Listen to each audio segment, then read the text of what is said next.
With this, we are going to accelerate Plan B that is up our sleeves at the moment. Yes. That is what we need. It's okay.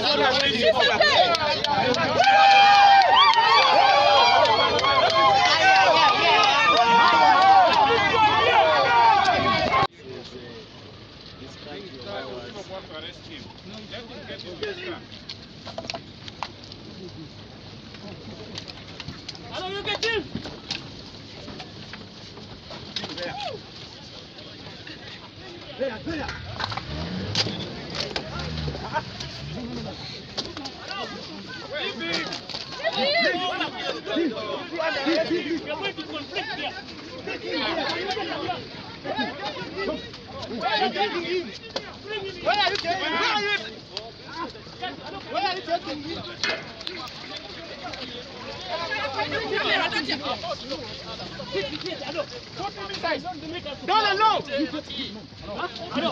Can you put him?